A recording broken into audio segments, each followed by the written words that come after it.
Hi guys, അപ്പോൾ നമ്മളിന്ന് ചർച്ച ചെയ്യാൻ പോകുന്നത് ഒരു അടിപൊളി ആപ്ലിക്കേഷനെ കുറിച്ചാണ്. നമുക്ക് അടിപൊളിയായി ട്രെൻഡിങ് ഹാഷ്ടാഗുകളും അതേപോലെ തന്നെ വൈറലായിക്കൊണ്ടിരിക്കുന്ന ഹാഷ്ടാഗുകളും ഒക്കെ കിട്ടുന്ന ഒരു അടിപൊളി ആപ്ലിക്കേഷനെ കുറിച്ചാണ് ഇന്ന് പരിചയപ്പെടുത്തുന്നത്. അപ്പോൾ നമുക്ക് സമയം ഒട്ടും കളയാതെ തന്നെ നമുക്ക് വീഡിയോയിലേക്ക് പോകാം. ഗൈസ്, അപ്പം ഞാൻ ഇന്ന് പരിചയപ്പെടുത്തുന്നത് ഒരു അടിപൊളി ട്രെൻഡിങ് കീവേഡുകളും അതേപോലെ ഹാഷ്ടാഗൊക്കെ സെർച്ച് ചെയ്യാൻ പറ്റുന്ന ഒരു ആപ്ലിക്കേഷനാണ്. ആ ആപ്ലിക്കേഷൻ നമുക്ക് എവിടെ നിന്നാണ് ലഭിക്കുക എന്നൊക്കെ വളരെ വ്യക്തമായി ഈ വീഡിയോയിൽ പറഞ്ഞു തരാം. ആ ആപ്ലിക്കേഷൻ ലഭിക്കാനായി നമ്മൾ ആദ്യം പ്ലേ സ്റ്റോർ ഓപ്പൺ ചെയ്യുക. പ്ലേ സ്റ്റോർ ഓപ്പൺ ചെയ്തതിന് ശേഷം നമ്മൾ യൂട്യൂബ് ഹാഷ്ടാഗ് എന്ന് സെർച്ച് ചെയ്യുക. ഞാനിവിടെ സെർച്ച് ചെയ്യുന്നുണ്ട്. യൂട്യൂബ് ഹാഷ്ടാഗ് എന്ന് സെർച്ച് ചെയ്യുക.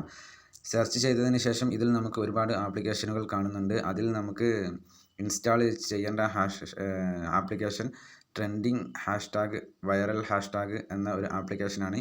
ഇവിടെ നിങ്ങൾക്ക് വ്യക്തമായിട്ട് കാണാം. ഹാഷ്ടാഗിൻ്റെ ചിഹ്നത്തോടു കൂടിയുള്ള ഒരു ആപ്ലിക്കേഷനാണ്. ഈ ആപ്ലിക്കേഷൻ ഡൗൺലോഡ് ചെയ്യുക. ആപ്ലിക്കേഷൻ ഡൗൺലോഡ് ചെയ്ത് നമ്മൾ ഓപ്പൺ ആക്കുമ്പോൾ ഇങ്ങനെ ഒരു ഇൻ്റർഫേസാണ് നമുക്ക് ലഭിക്കുക. ഇതിൽ നമുക്ക് വൈറ്റി ഷോർട്സ്, യൂട്യൂബ്, ടിക്ടോക്ക് എന്നിങ്ങനെ ഓപ്ഷനുകൾ കാണാൻ സാധിക്കും. അപ്പോൾ ഇതിൽ ഏത് കാറ്റഗറിയിലെ വീഡിയോസിൻ്റെയും ഹാഷ്ടാഗ് നമുക്ക് എടുക്കാൻ സാധിക്കും. ഞാൻ ഇവിടെ ഉദാഹരണത്തിന് എൻ്റർടൈൻമെൻറ്റ് എന്ന ഫസ്റ്റ് ഓപ്ഷൻ സെലക്ട് ചെയ്യുകയാണ്. അപ്പോൾ ഇതിൽ നിലവിൽ ഉള്ള ട്രെൻഡിങ് ഹാഷ്ടാഗുകൾ നമുക്കിവിടെ കാണാൻ സാധിക്കും. ഇത് നമ്മളുടെ വീഡിയോയിൽ ഉൾപ്പെടുത്തുകയാണ് എന്നുണ്ടെങ്കിൽ നമ്മളുടെ വീഡിയോ ഗ്രോ ആവുകയും അതുവഴി നമുക്ക് ഒരുപാട് വ്യൂസും ലഭിക്കുന്നതാണ്. നമ്മളുടെ വീഡിയോ റാങ്കിങ്ങിലും എത്താൻ സഹായിക്കുന്ന ഒരു അടിപൊളി ആപ്ലിക്കേഷനാണിത്. അപ്പോൾ എല്ലാവരും ഈ ആപ്ലിക്കേഷൻ ഒന്ന് യൂസ് ചെയ്ത് നോക്കുക. അപ്പോൾ ഇന്നത്തെ വീഡിയോയിൽ ഇത്രയേ ഉള്ളൂ. എല്ലാവർക്കും ജയ് ഹിന്ദ്.